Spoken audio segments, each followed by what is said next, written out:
नमस्ते दोस्तों। क्या आपने भी महसूस किया है कि सांस लेते समय, खासकर सांस छोड़ते समय, आपके सीने से सीटी जैसी या घरघराहट की आवाज आती है?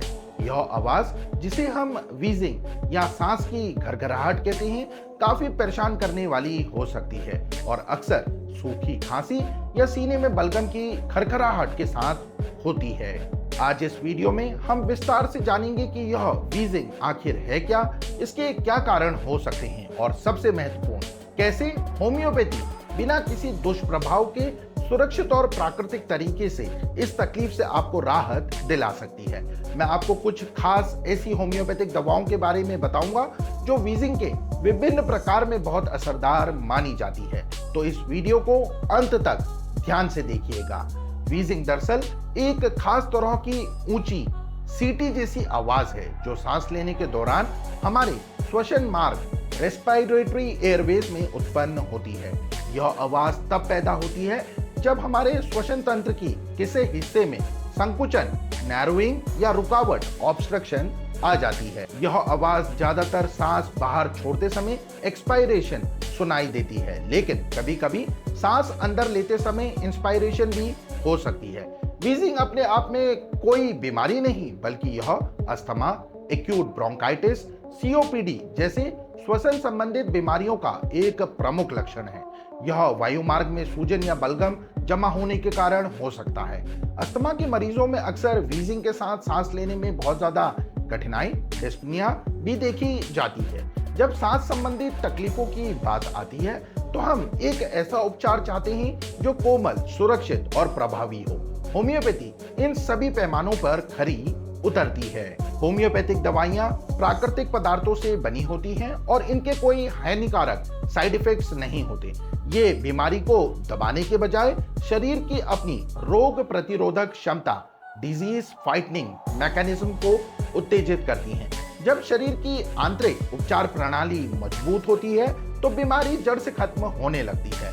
पारंपरिक दवाओं में अक्सर लक्षणों को दबाया जाता है, जिससे बीमारी और ज्यादा जिद्दी हो सकती है और बार बार वापस आने की संभावना बढ़ जाती है। होम्योपैथी क्यूरेटिव, उपचार करने वाली प्रकृति की होती है। होम्योपैथी में वीजिंग के लिए कई असरदार दवाइयां हैं। कुछ सबसे अधिक अनुशासित दवाइयों में शामिल है काली कार्बोनिकम, एंटिम टाट और स्पॉन्जिया टोस्टा। काली कार्ब खांसी और सीने में चुभने वाले दर्द के साथ वीजिंग के लिए अच्छी है। एंटिम टाट फेफड़ों की बीमारी में बहुत ज्यादा बलगम की खरखराहट को कम, कफ निकालने के साथ वीजिंग के लिए बेहतरीन है। सूखी खांसी और वीजिंग वाले अस्थमा का स्पॉन्जिया में सबसे प्रभावी ढंग से इलाज किया जाता है। आगे हम इन और अन्य दवाओं को विस्तार से जानेंगे। होम्योपैथी में हर मरीज के लक्षणों के आधार पर दवा का चुनाव किया जाता है। आइए कुछ विशिष्ट स्थितियों और उनमें उपयोगी दवाइयों को समझते हैं, लेकिन याद रखें यह जानकारी केवल शैक्षिक उद्देश्य के लिए है।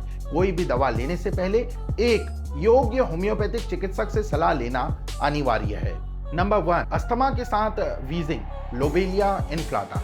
जब अस्थमा के मरीजों को सीने में बहुत ज्यादा जकड़न, दबाव या भारीपन महसूस हो, तेज चलने से थोड़ी राहत मिल सकती है। स्पॉन्जिया टोस्टा, जब सभी वायु मार्गों में सूखापन हो, सांस छोटी और मुश्किल हो और ऐसा लगे जैसे गले, लैरिंग्स में कुछ फंसा हुआ है।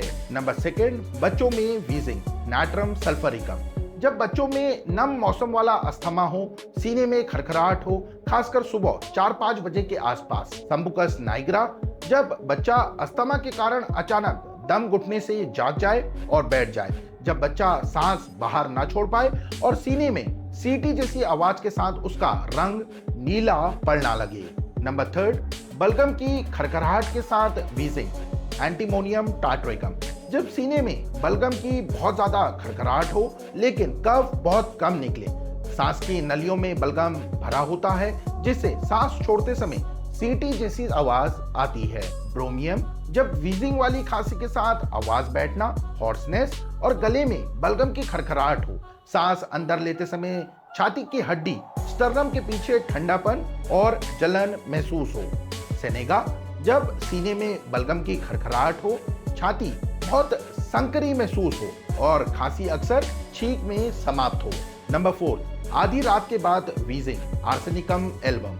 जब सांस लेने में वीजिंग और सूखी खांसी हो, खासकर आधी रात के बाद, मरीज को बहुत बेचैनी हो और दम घुटने से डर से लेट ना पाए।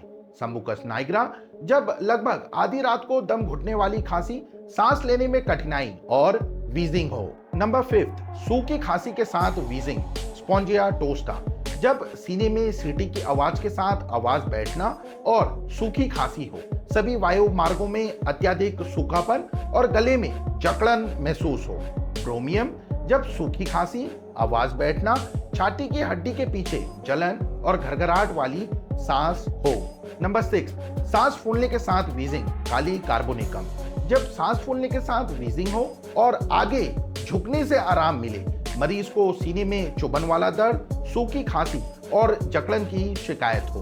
इपिकाक, जब वीजिंग वाली खांसी के साथ हर साल सांस फूलने का दौरा पड़ता हो, सीने में लगातार जकड़न और जोरदार खांसी हो। तो दोस्तों, आपने देखा कि सांस की घरघराहट या वीजिंग के विभिन्न प्रकार के लिए होम्योपैथी में कितने सटीक और प्रभावी दवाइयां मौजूद हैं। होम्योपैथी न केवल लक्षणों से राहत दिलाती है, बल्कि शरीर की आंतरिक शक्ति को बढ़ाकर बीमारी को जड़ से ठीक करने का प्रयास करती है। लेकिन मैं एक बार फिर जोर देकर कहना चाहूंगा कि इस वीडियो में दी गई जानकारी केवल आपकी जागरूकता और शैक्षिक उद्देश्य के लिए है।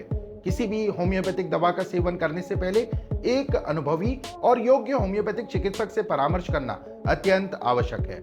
वही आपकी स्थिति, लक्षणों और बीमारी की गंभीरता का सही आकलन कर आपके लिए सबसे उपयुक्त दवा और उसकी सही खुराक निर्धारित कर सकते हैं। स्वचिकित्सा खासकर श्वास संबंधित गंभीर समस्याओं में खतरनाक हो सकती है। उम्मीद है यह वीडियो आपके लिए उपयोगी रहा होगा। अगर आपको कोई सवाल है या आप किसी खास स्वास्थ्य समस्या पर वीडियो देखना चाहते हैं तो नीचे कमेंट सेक्शन में हमें जरूर बताएं।